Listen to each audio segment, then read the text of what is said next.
අයිබෝන් දුවේ පුතේ. අද අපි ඔයාලත් එක්ක කතා කරන්න බලාපොරොත්තු වෙන්නේ 2023 උසස් පෙළ විභාගයේ ගිණුම්කරණය විෂයේ පේපර් එකේ පළවෙනි පේපර් එක. එතකොට බලන්න පළවෙනි ප්‍රශ්නය පහත දැක්වෙන කුමන ප්‍රකාශයේ ගිණුම්කරණයේ මූලික පරමාර්ථය වඩාත් හොඳින් විස්තර කරනු ලබයිද? එතකොට ගිණුම්කරණයේ මූලික පරමාර්ථය තමයි අපෙන් අහන්නේ. අපි එතකොට දන්නවා ගිණුම්කරණයේ මූලික පරමාර්ථය මොකක්ද පුතාලා?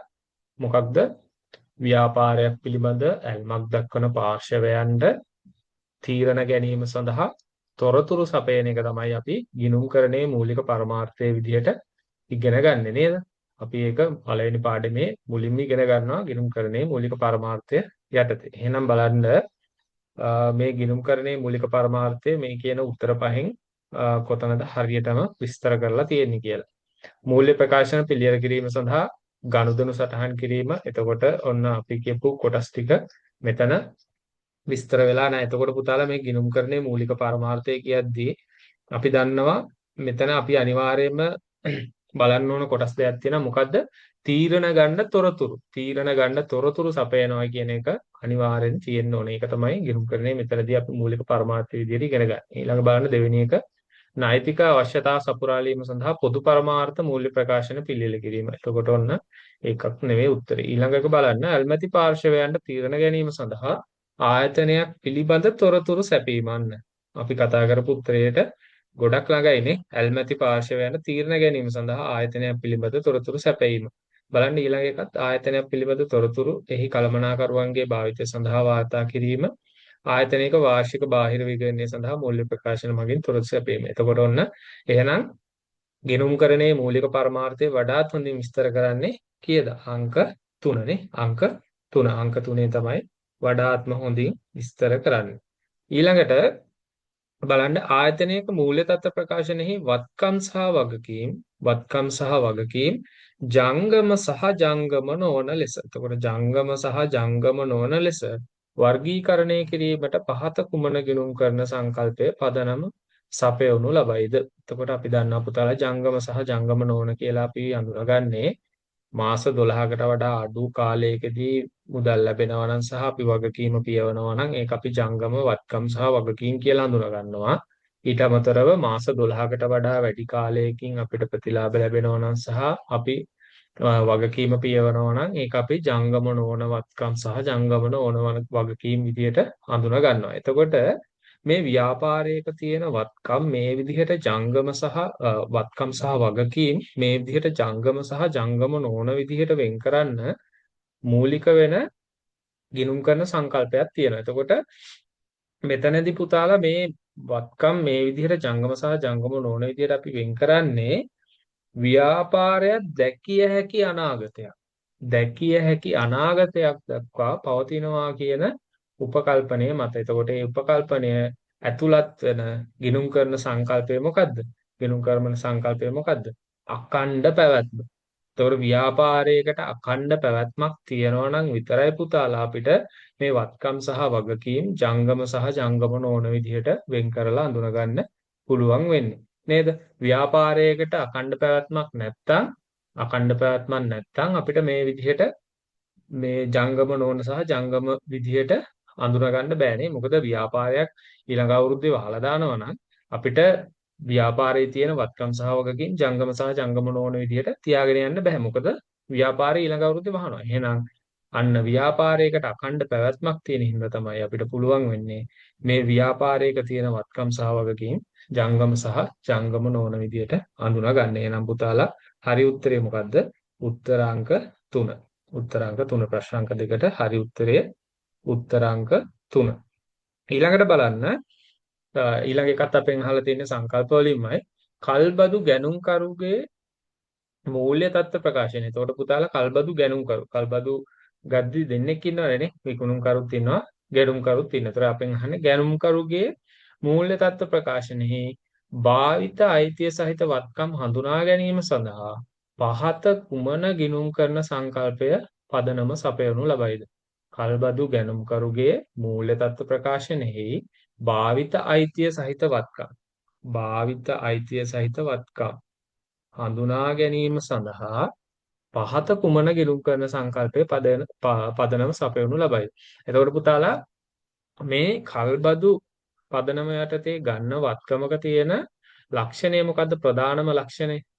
මේකෙදි පුතාලා දැන් හිතන්න උදාහරණයක් විදිහට ඔයාගේ ව්‍යාපාරයට ඔයා ගන්නවා කල්බදු පදනම යටතේ අපි හිතමු වත්කමක්.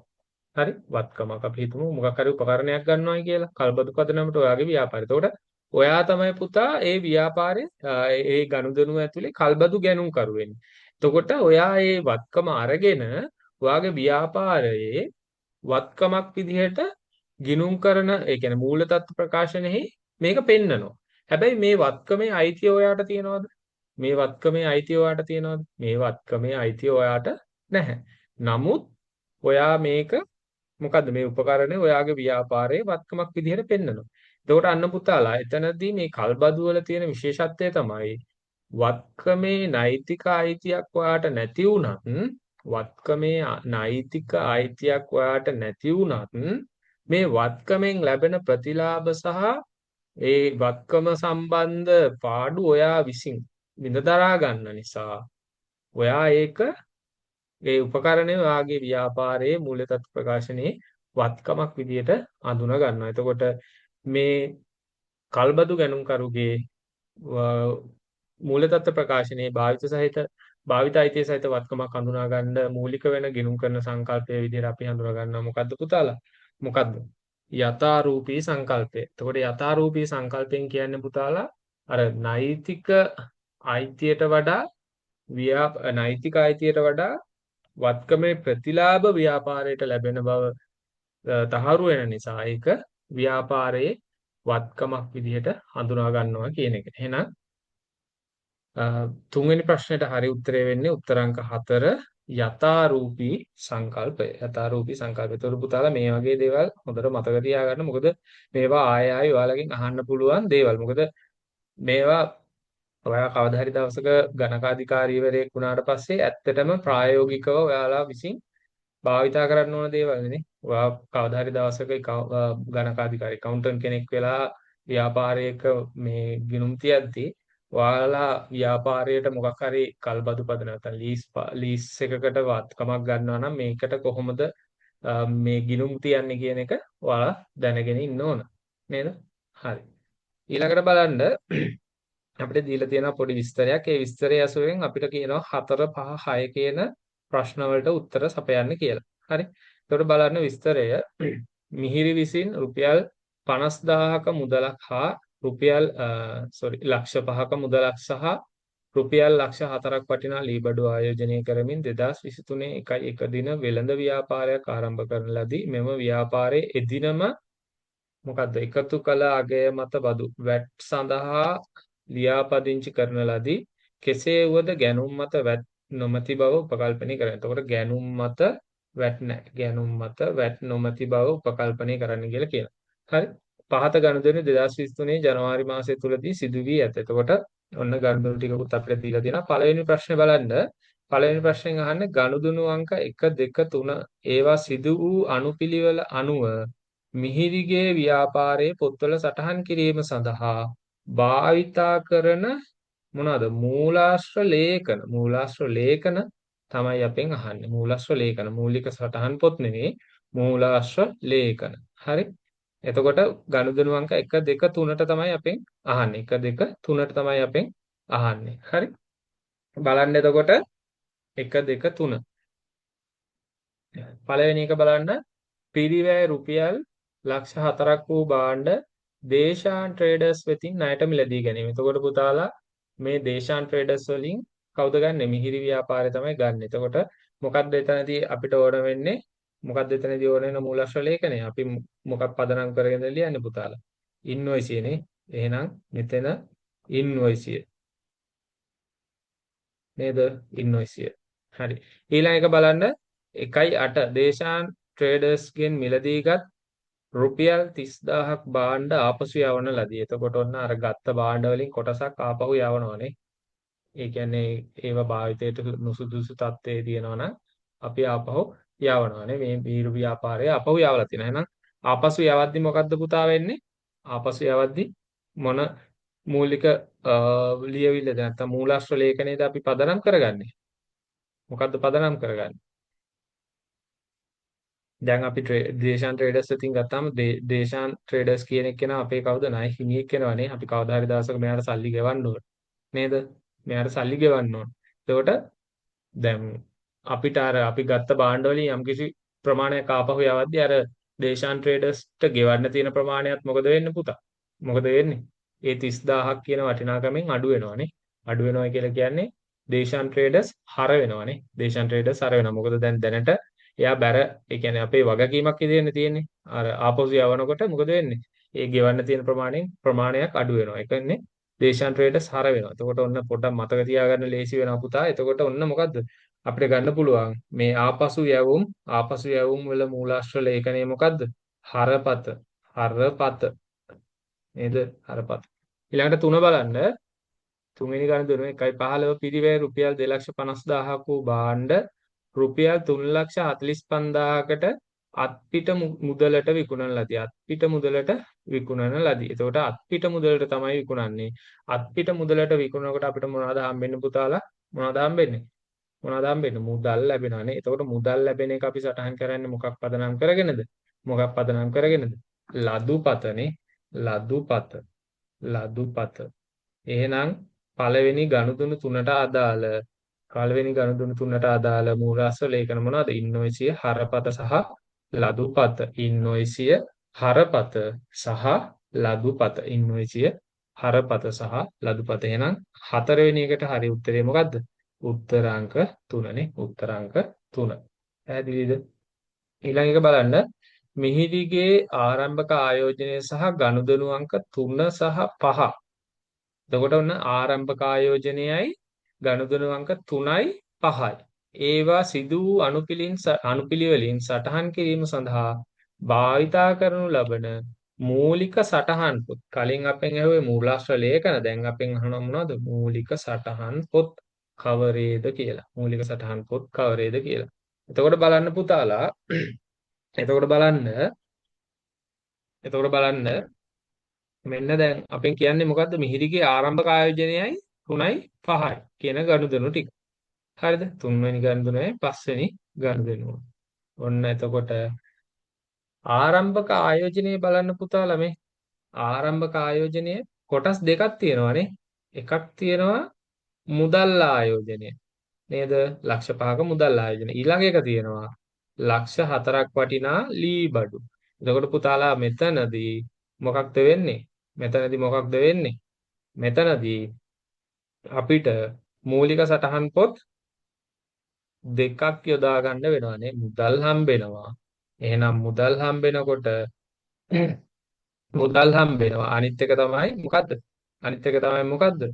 ලී බඩු ආයෝජනය කරලා තියෙනවා. එහෙනම් අපිට මොකද්ද? මෙතන මුදල් ලැබීම් ජර්නලය තියෙනවානේ. මෙතන තියෙනවා මුදල් ලැබීම් ජර්නලය. නේ? මේක අපි සටහන් කරන්නේ මුදල් ලැබීම් ජර්නලයේ. එතකොට මෙතන ලී බඩු අපි මොකෙද සඳහන් කරන්නේ? පොදු ජර්නලයේනේ. පොදු ජර්නලයේ තමයි අපි ලී බඩු සටහන් කරන්නේ. එතකොට ඔන්න මුදල් මුදල් ලැබීම් ජර්නලයේ සටහන් කරනවා. ලී බඩු ආයෝජනය කරපු එක පොදු ජර්නලයේ සටහන් කරනවා. ඊළඟට අපි කියන්නේ තුන්වෙනි එක සහ පස්වෙනි ගනුදෙනුව. එතකොට දැන් ඔන්න මෙතන උත්තරේ බැලුවම දැන් ඔයාලට බලන්න මුදල් ජර්නලයේ කියන උත්තරේ තියෙන පළවෙනිටම මුදල් ජර්නලයේ කියන උත්තරේ තියෙන උත්තර තුනක් තියෙනවානේ. උත්තර තුනක් තියෙන. එහෙනම් අපිට 1 2 4 කියන උත්තර හතරෙන් උත්තරයක් තමයි එන්න ඕනනේ. එතකොට අනිත් දෙක අපිට අයින් කරන්න පුළුවන්. හරිද? අනිත් එක අයින් කරන්න පුළුවන්. ඊළඟට බලන්න තුන්වෙනි ගනුදෙනුව. පිරිවැය රුපියල් 25000ක් වූ භාණ්ඩ 3,45,000කට අත්පිට මුදලට පුතා. අත්පිට ණයට නෙවෙයි අත්පිට මුදලට විකුණන්නේ. එතකොට අපිට ලැබෙන්නේ මොනවද? මුදල් ලැබෙනවානේ. එහෙනම් මුදල් ලැබෙනවා නම් මෙතනදී අපි ඒක සටහන් කරන්නේ මොකේද? මුදල් ලැබීම් ජර්නලයේනේ. මුදල් ලැබීම් ජර්නලය තමයි මේක සටහන් කරන්නේ. මුදල් ලැබීම් ජර්නලය තමයි සටහන් කරන්නේ. එහෙනම් ඔන්න දැන් අපි උත්තරයට ළඟ ඊළඟට පස්වෙනි එක බලන්න. දේශාන් ට්‍රේඩර්ස්ට ගෙවිය යුතු මුදල පියවීම සඳහා චෙක් පතක් නිකුත් කරන ලදී. එතකොට චෙක් පතක් නිකුත් කරනවා නම් අපි ඒක සටහන් කරන්නේ කොහෙද? මුදල් ගෙවීම් ජර්නලයේ මුදල් ගෙවීම් ජර්නලයේ. එහෙනම් බලන්න පස්වෙනි එකට උත්තරේ මොකක්ද දෙන්නේ පුතා? පළවෙනියටම අපේ මුදල් ආයෝජනය කරා මේ මිහිරි කියන එක්කෙනා. එතකොට මුදල් ලැබීම් ජර්නලය. ඊළඟට යා ආයෝජනය කරා ලීබඩු. මොකද්ද එතකොට පොදු ජර්නලය. ඊළඟට බලන්න අත්පිට විකුණුම් තියෙන්නේ. අත්පිට විකුණුම්. අත්පිට විකුණුම් නිසා අපිට මුදල් ලැබුණා මේ මිහිරි ව්‍යාපාරයට. එහෙනම් මුදල් ලැබීම් ජර්නලය. මුදල් ලැබීම් ජර්නලය. ඊළඟට මුදල් ගෙව්ව ණය හිමියෙක්ට මුදල් ගෙව්ව ණය හිමියෙක්ට. එතකොට මුදල් ගෙවීම් ජර්නලය. එහෙනම් පස්වෙනි එකට උත්තරේ මොකක්ද? උත්තරාංක 4. උත්තරාංක 4. එතකොට පුතාලා මම මෙතනදී මේ උත්තරය විතරක් ඔයාලට කියන්නේ නැහැ. පැහැදිලිද? මෙතනදී අර තියරිය ආපහු පොඩ්ඩක් ඔයාලට මතක් කරනවා කොහොමද අපි ඒකයි ගත්තේ කියන එක. එතකොට මේකේ අර උත්තරය ගන්නවට වඩා දෙයක් ඔයාලට මේ දැනුමක් ඔයාලට හම්බ වෙනවා නේද? ඒ කියන්නේ තව මේ වගේම වෙනත් ප්‍රශ්නයක් දුන්නොත් ඔයාලට උත්තරේ ගන්න විදිහට අවබෝධයක් ලබා ගන්න පුළුවන් වෙන්න තමයි මම මේ විස්තර කරලා උත්තරය දෙන්නේ. හරි ඊළඟට බලමු ගනුදෙනු අංක නෙවෙයි ප්‍රශ්න අංක 6. ගනුදෙනු අංක 3 සහ 4හි ශුද්ධ බලපෑම පහත කුමන ගිණුම් කරන සමීකරණයෙන් පෙන්වනු ලබයිද? එතකොට අපිට ඔන්න සමීකරණයක් දීලා තියෙනවා. ගනුදෙනු අංක 3 සහ 4. 3 සහ 4 3 සහ 4 කියන එකේ ශුද්ධ බලපෑම තමයි අපෙන් අහන්නේ. ශුද්ධ බලපෑම තමයි අපෙන් අහන්නේ. පැහැදිලිද? එතකොට බලන්න තුන්වෙනි ගනුදෙනුව සහ 3 සහ 4. 3 සහ 4. තුන්වෙනි ගනුදෙනුව කියන්නේ මොකද්ද? පිරිවැය රුපියල් 2,50,000ක් වූ භාණ්ඩ 3,45,000කට අත්පිට මුදලට විකුණන ලදී. ඒක ඇතුලේ වැට් තියනවලු කීයක්ද? 45,000ක්. එතකොට අපි දන්නවා පුතාලා මේ වැට් කියලා කියන්නේ මොකද්ද? වැට් කියලා කියන්නේ ව්‍යාපාරයක් විසින් එකතු කරනු ලබන රජයට ගෙවිය යුතු දෙයක් නේ. රජයට ගෙවිය යුතු දෙයක්. එහෙම නැත්නම් මොකද්ද ලංකාවේ නම් අපි කාටද මේක ගෙවන්නේ? ආදායම් බදු දෙපාර්තමේන්තුවට. ආදායම් බදු දෙපාර්තමේන්තුවට අපි මේක ගෙවනවානේ වැට් එක. එහෙනම් වැට් එක කියන එක නිතරම පුතා මොකක්ද වෙන්නේ? වැට් එක දැන් අපි විකුණුම් වලින් අපි එකතු කරගන්න වැට් එක ව්‍යාපාරයක් විදිහට ව්‍යාපාරයේ පැත්තෙන් ඒක වගකීමක් නේ. මොකද ඒ ව්‍යාපාරයක් විකුණුම් වලින් එකතු කරගන්න වැට් එක අනිවාර්යයෙන්ම මොකද කරන්න ඕන? රජයට ගෙවන්න ඕන. එහෙනම් මෙතන මේ තියෙන 45,000 අපි දන්නවා අනිවාර්යයෙන්ම මොකක්ද වෙන්න ඕන පුතා? වගකීමක් වෙන්න ඕනනේ. අපෙන් අහන්නේ ගිණුම් කරන සමීකරණයට වෙන ශුද්ධ බලපෑම. එහෙනම් බලමු. අපි දන්නවා ගිණුම් කරන සමීකරණය මොකද්ද? වත්කම් සමානයි හිමිකම් ධන වගකීම්. නැත්නම් වගකීම් ධන හිමිකම් කිව්වත් ගැටලුවක් නැහැ. හිමිකම් ධන වගකීම්. හරිනේ. එතකොට ඔන්න පළවෙනියට කියනවා පිරිවැය රුපියල් 2,50,000ක් වූ භාණ්ඩ. පිරිවැය 2,50,000ක් කියලා කියන්නේ පුතා මොනවද? මේ තොගය නේද? තොගය 2,50,000ක් වටින තොගයක් තමයි විකුණන්නේ. එතකොට තොගයක් විකුණනකොට මොකද වෙන්නේ? තොගයක් විකුණනකොට මොකද පුතාලා වෙන්නේ? මොකද වෙන්නේ? අපේ තොගය අඩු වෙනවා නේ. කියන්නේ වත්කමක් අඩු වෙනවානේ. වත්කමක් අඩු වෙනවා කියේද? අපි මෙතන 10 වලින් ලියමු 250ක් අඩු වෙනවා. ඊළඟට බලන්න මුදල් හම්බ වෙනවා. මුදල් හම්බ වෙනවානේ 3,45,000ක අත්පිට මුදලට විකුණලා තියෙන. එහෙනම් මුදල් හම්බ වෙනවා. මුදල් කියලා කියන්නේ වත්කමක් 3,45,000ක මුදල් ලැබෙනවා. ඔන්න වත්කම් වැඩි වෙනවා අපව. හරිද? වත්කම් වැඩි වෙනවා 3,45,000කින්. හැබැයි ඔන්න බලන්න මම කිව්වා මේ වැට් එක නේද? වැට් 45,000 වැට් 45,000 මොකක්ද? ව්‍යාපාරයේ වගකීමක් නේ. මේක ව්‍යාපාරයේ වගකීමක්. මොකද මේක අපි අනිවාර්යයෙන්ම කාටද? මේක අනිවාර්යයෙන්ම රජයට ගෙවන්න ඕනනේ. රජයට ගෙවන්න ඕන. එහෙනම් රජයට ගෙවන්න ඕන නිසා මෙතන අපි වගකීමක් අඳුර ගන්නවා 45ක නේද? 45ක වගකීමක් අඳුර ගන්නවා. ඊළඟට පුතාලා බලන්න මෙතන පිරිවැය 250ක් වූ භාණ්ඩ තමයි 3,45,000කට විකුණලා තියෙන්නේ. නේද? දැන් මේ 3,45,000න් 45,000ක් වැට් එක නම් දැන් මෙතන පිරිවැය 250යි වැට් එකත් අයින් කරාම අපිට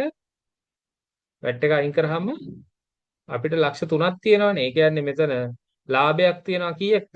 ලාභයක් තියෙනවා කීයකද? 50000ක ලාභයක් තියෙනවානේ. 50000ක ලාභයක් තියෙනවා. මේක දැන් මේ අත්පිට විකුණන 3,45,000 පිරිවැය 2,50,000ක භාණ්ඩ තියෙනවා. වැට් එක 45,000ක් තියෙනවා.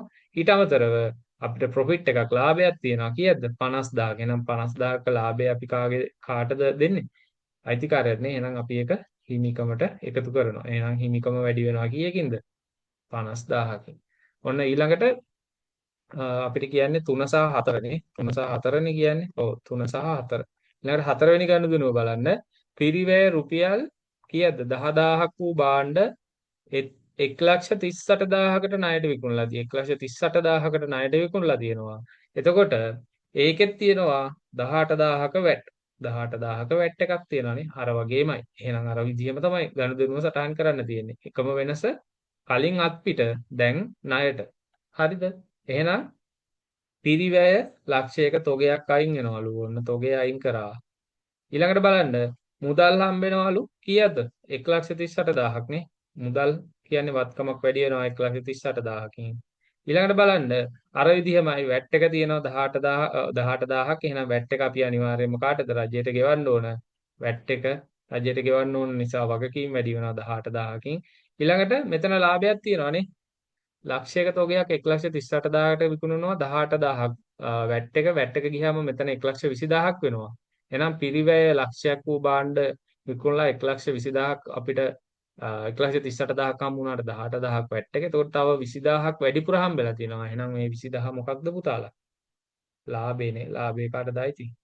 හිමිකරුට. එහෙනම් හිමිකමට 20,000ක් එනවා. ඔන්න බලන්න එතකොට මෙන්න බලන්න. එහෙනම් මොකක්ද වෙන්නේ? මෙතන අපි උත්තරේ ගත්තොත් වෙන සුද්ධ බලපෑමනේ අහන්නේ. මෙතන තියෙනවා කීයද? මෙතන 63යි. මෙතන 63යි නේද? 63යි. මෙතන එකතුව 63යි. මෙතන එකතුව 70යි. මෙතන බලන්න මෙතන බලන්න 350යි. එතකොට මෙතන කීයද? 133යි නේ. 133. 133. එතකොට ඔන්න එහෙනම් වත්කම් වැඩි වෙනවා සුද්ධ වශයෙන් 1,33,000කින්. හිමිකම වැඩි වෙනවා 70,000කින්. වගකීම් වැඩි වෙනවා කීයකින්ද? 63,000කින්. එහෙනම් බලන්න උත්තරංක කීයද? උත්තරංක කීයද? 10ට උත්තරංක 5නේ. උත්තරංක 5. උත්තරංක 5. පැහැදිලිද? එතකොට ඔන්න මේකෙදි මතක තියාගන්න ඕන දේ තමයි වැදගත්ම දේ තමයි මොකද්ද? වැට් එක කියන එක ව්‍යාපාරයක් විසින් විකුණුම් කරලා වැට් එකක් එකතු කරගත්තොත් ඒක අනිවාර්යයෙන්ම රජයට ගෙවන්න ඕන නිසා වගකීමක් විදිහට හඳුනා ගන්න ඕන කියන එක තමයි අපි මතක තියාගන්න ඕන වැදගත්ම දේ. පැහැදිලිනේ? හරි. ඊළඟට ඔන්න බලන්න 7 වෙනි එක. 7 වෙනි එක බලන්න 7 වෙනි එකේ කියනවා 2023 3.31 දිනෙන් අවසන් වර්ෂය සඳහා සීමිත සමගි පොදු සමාගමේ කෙටුම්පත් මූල්‍ය ප්‍රකාශනවල පෙන්눔 කරන ලද ලාභය 3,60,000ක් විය. මෙම මූල්‍ය ප්‍රකාශන පිළියෙල කිරීමෙන් පසුව පහත වැරදි අනාවරණය විය. අන්න වැරද්දක් අනාවරණය වෙලා තියෙනවා. හරිද? බලන්න ලාභය මේ ලාභය ඒ කියන්නේ වැරදි ටික අනාවරණය වෙන්න කලින් ලාභයක් තිබිලා තියෙනවා 3,60,000ක. හරි. මෝටර රථ දෙවන වාර ප්‍රත්‍යාගනය කිරීමෙන් වර්ෂය තුලදී ඇති වූ රුපියල් 1,20,000ක අතිරික්තය වෙනත් ආදායම් ලෙස හඳුනාගෙන තිබුණි. කෙසේ වුවද මෙම අතිරික්තය ගිණුම්ගත කිරීමේදී මෝටර රථ වෙනුවෙන් පසුගිය වර්ෂයක හඳුනාගත් ප්‍රත්‍යාගනයේ හිඟය වූ රුපියල් 80,000 සැලකිල්ලටගෙන නොතිබුණි. ඔන්න. එතකොට මොකක්ද වෙලා තියෙන්නේ පුතාලා? මොකක්ද වෙලා තියෙන්නේ මෙතන? මෙතන දැන් අර අපි ඉගෙනගෙන තියනවානේ පුතාලා නේද? පළමු ප්‍රත්‍යාගන්නේදී මොකක්ද?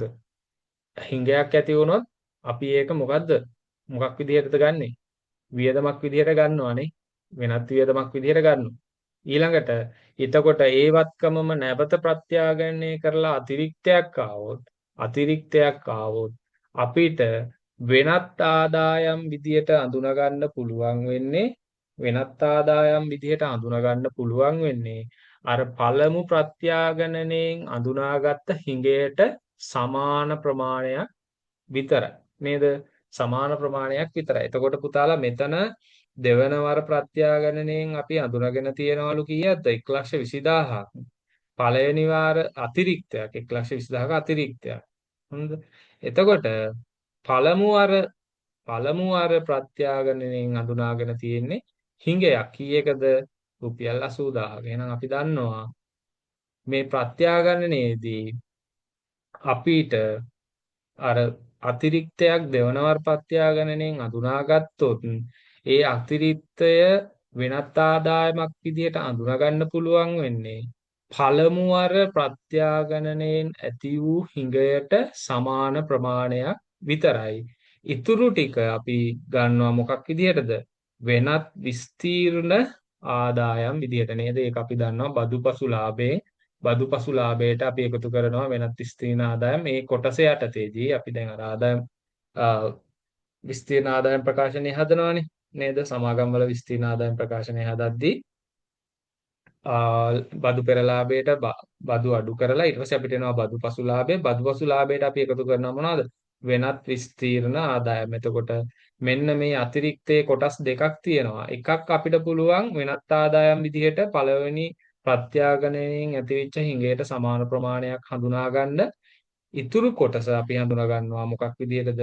වෙනත් විස්තීර්ණ ආදායම් විදිහට. එහෙනම් දැන් මෙන්න මේ කියන වරදත් එක්ක. එතකොට මේ සම්පූර්ණ 1,20,000ම වෙනත් ආදායම් විදිහටනේ අඳුරගෙන තියෙන්නේ පුතාලා. නේද? වෙනත් ආදායම් විදිහට අඳුරගෙන තියෙන්නේ. එතකොට ආදායමක් අඳුර ගන්නවයි කියලා කියන්නේ අපේ ව්‍යාපාරයේ ලාභය මොකද වෙන්නේ? මේ ව්‍යාපාරයේ සමගි පොදු සමාගමේ මේ ලාභය මොකද වෙලා තියෙන්නේ? ලාභය වැඩියෙන් සටහන් වෙලා තියෙන්නේ නේ. ලාභය වැඩියෙන් සටහන් වෙලා තියෙන්නේ නේ. එතකොට කෙටුම්පත් ලාභය තියෙනවා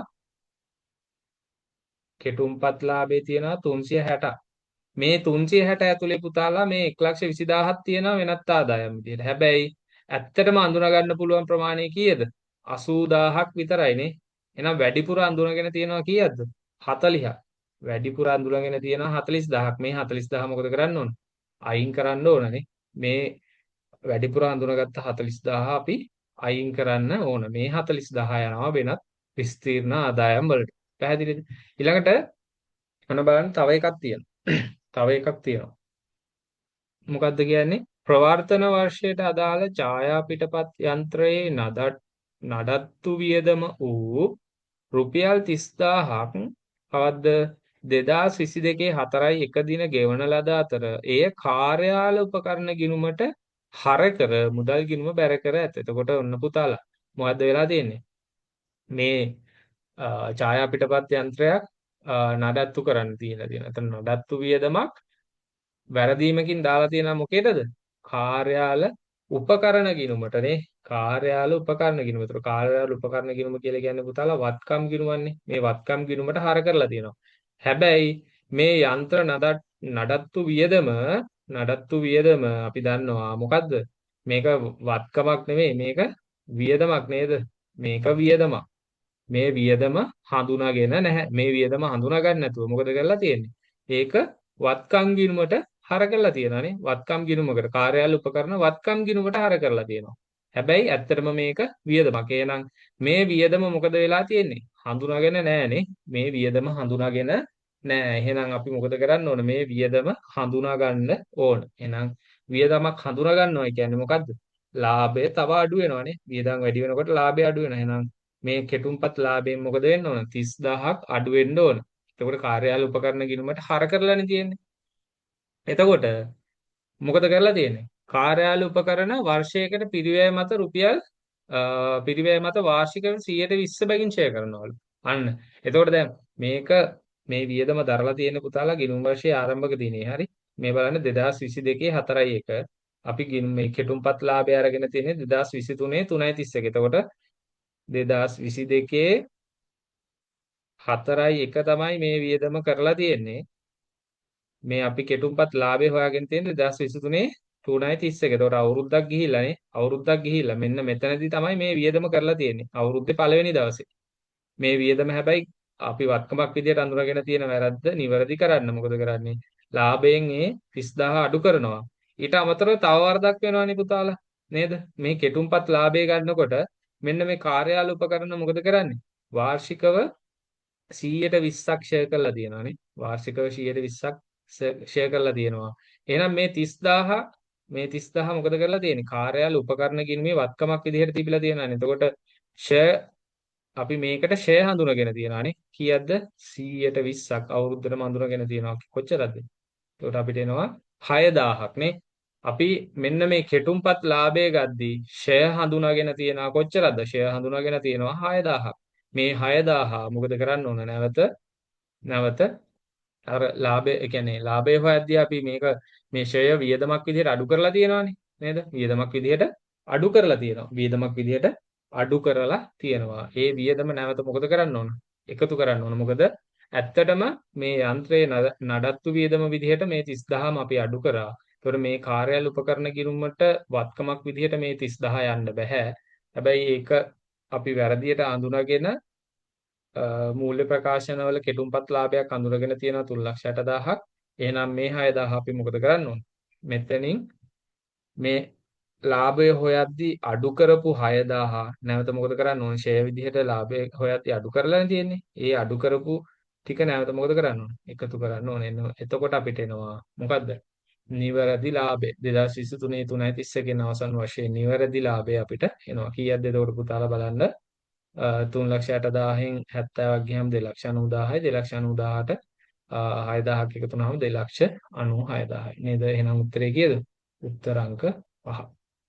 මම හිතනවා පැහැදිලි ඇති කියලා. නේද? එතකොට පුතාලා අර හරිම කල්පනාවෙන් ගාන කියවන්න ඕන. ඒ වගේම තමයි මෙතනදී තියරි දැනුමක් තියෙන්න ඕන. මේ දැන් මේ පළවෙනි කොටසදී ඔයාලා පළවෙනි ගනුදෙනුව බලන්න අර ප්‍රත්‍යාගන්නේ කියන කොටසදී ඔයාලට ඒ තියරි දැනුමක් තියෙන්න ඕන. මොකද්ද? පළමු ප්‍රත්‍යාගනයේදී හිඟයක් හඳුනාගෙන ඒක අපි කලින් අවුරුද්දේ වියදමක් විදිහට අඳුරගෙන තිබුණොත් නැවත ඊළඟ අවුරුද්දේදී ඒ වත්කමම ප්‍රත්‍යාගනය කරලා අතිරික්තයක් හොයාගත්තොත් ඒ අතිරික්තය වෙනත් ආදායමක් විදිහට හඳුනා ගන්න පුළුවන්. එතකොට කලින් අවුරුද්දේ ප්‍රත්‍යාගන්න හිඟය විදිහට අඩු කරපු ප්‍රමාණය දක්වා පමණක් නේද? ඉතුරු මොන හරි ප්‍රමාණයක් තියෙනවා නම් ඒ ටික අපි හඳුනාගන්නේ වෙනත් විස්තීර්ණ ආදායම් විදිහට. පැහැදිලි නේද? පැහැදිලි. හරි. ඊළඟට 8 වෙනි ප්‍රශ්නේ. 8 වෙනි ප්‍රශ්නේ බලන්න. අපෙන් අහලා තියෙන්නේ අපිට කියනවා අරුණි ට්‍රේඩර්ස් කේවල ස්වාමී ව්‍යාපාරයේදී 2023 3.31 දිනන අවසන් වර්ෂය තුලදී පිරිවැය රුපියල් 20,000ක් වූ තොගයක් සම්පූර්ණයෙන්ම විනාශ වූ අතර එම අලාභයෙන් 80%ක් රක්ෂණ සමාගම විසින් ප්‍රතිපූර්ණය කරන ලදී. තොග හානිය සහ රක්ෂණ වන්දිය සම්බන්ධයෙන් කිසිදු ගැළපීමක් ගිණුම් පොත්වල සිදු කර නොමතන්න. එතකොට මේ තොග හානිය සම්බන්ධයෙන් කිසිම ගැළපීමක් පොත්වල සටහන් කරලා නැල්ලු. හරිද? සටහන් කරලා නැල්ලු. කෙසේ වුවද 2023 3.31 දිනට පැවති භෞතික තොගය මත අවසාන තොගය ආගණනය කර ඇත. එතකොට අර මොකද්ද කරලා තියෙන්නේ? භෞතික තොගය මත තමයි අවසාන තොගය අරගෙන තියෙන්නේ. මෙන්න මේ කියන තොග හානිය කොතනදිවත් සැලකිල්ලට අරගෙන නැහැ කියලා කියනවා නේද? සැලකිල්ලට අරගෙන නැහැ කියලා කියනවා. පැහැදිලිද? එතකොට කියනවා 2023 3.31 දිනෙන් අවසන් වර්ෂය සඳහා දල ලාභය සහ ශුද්ධ ලාභයේ පිළිවෙලින් 1,50,000ක් සහ 80,000ක් විය. තොග හානිය සහ රක්ෂණ වන්දිය ගිණුම් පොත්වල නිසි පරිදි ගලපා තිබුණේ නම් නිවැරදි දල ලාභය සහ ශුද්ධ ලාභය කොපමණද? නිවැරදි දල ලාභය සහ ශුද්ධ ලාභය කොපමණද? එතකොට පුතාලා දැන් මෙතන පිරිවැය 20,000ක් වූ තොගයක් සම්පූර්ණයෙන්ම හානි වෙනවනේ. ඒ තොග හානිය ගැන කිසිම සටහනක් තියන්නේ නැතුව මෙයාලා භෞතික තොගය මත පදනම මෙයා අරුණි ට්‍රේඩර්ස් භෞතික තොගය මත පදනම්ව දල ලාභයක් හොයාගෙන තියෙනවා. කීයක්ද? දල ලාභයක් හොයාගෙන තියෙනවා 1,50,000ක් නේද? 1,50,000ක්. නමුත් පුතාලා මෙතනදී මොකද වෙන්නේ? දල ලාභය අපි දන්නවනේ දල ලාභය හොයන විදිය නේද? දල ලාභය කියන්නේ විකුණුම් වලින් විකුණුම් පිරිවැය අඩු කරලානේ ගන්නෙ නේද? විකුණුම් වලින් විකුණුම් පිරිවැය අඩු කරලා තමයි ගන්න. එතකොට විකුණුම් වලින් විකුණුම් පිරිවැය අඩු කරලා ගන්නකොට විකුණුම් පිරිවැය හොයන්නේ ආරම්භක තොගයට ගැනුම් එකතු කරලා එතකොට ගැනුම් සිදු කරද්දී තියෙන තවත් වියදම් මොන හරි තීරු බදු ඊට පස්සේ ගෙනේ මුකුලි ඒ ඔක්කොම එකතු කරලා අවසානයේට අවසන් තොගය අඩු කරලා නේද? අවසන් තොගය අඩු කරලා තමයි අපි මොකද්ද දල ලාභය හොයන්නේ. එතකොට මෙතනදී මෙයාලා කරලා තියෙන්නේ භෞතික තොගය මත පදනම්වනේ. නමුත් ඇත්තටම තොගය මොකද වෙන්න ඕන පුතාලා? ඇත්තටම තොගය භෞතික තොගයට වඩා 20000ක් වැඩි නේද? ඇත්තටම භෞතික තොගයට වඩා 20000ක් වැඩි. මොකද මේ තොගය සම්පූර්ණයෙන් හානි වෙලා අයින් ඒ කියන්නේ ව්‍යාපාරේ නැහැනේ. ඒ තොගේ ව්‍යාපාරේ නැහැ. එතකොට ඇත්තටම මේ භෞතික තොගයට වඩා මොකද වෙන්නේ? 20000කින් මොකක්ද? අවසන් තොගය වැඩි වෙන්න ඕන නේද? අවසන් තොගය වැඩි වෙන්න. එතකොට අවසන් තොගය පුතාලා වැඩි වෙනවයි කියලා කියන්නේ අපි දන්නවා අවසන් තොගය වැඩි වෙනවයි කියන්නේ මොකද්ද? ලාභය. එතකොට අවසන් තොගය වැඩි වෙනකොට විකුණුම් පිරිවැය අඩු වෙනවා නේද? විකුණුම් පිරිවැය අඩු වෙනවා. විකුණුම් පිරිවැය අඩු වෙනවා කියන්නේ දල ලාභය මොකද වෙන්නේ? වැඩි වෙන්න ඕනනේ. දල ලාභය වැඩි වෙන්න ඕන. අවසන් තොගය වැඩි වෙනවයි කියලා කියන්නේ මොකද්ද? විකුණුම් පිරිවැය අඩු වෙනවා. විකුණුම් පිරිවැය අඩු වෙනවා කියන්නේ මොකක්ද?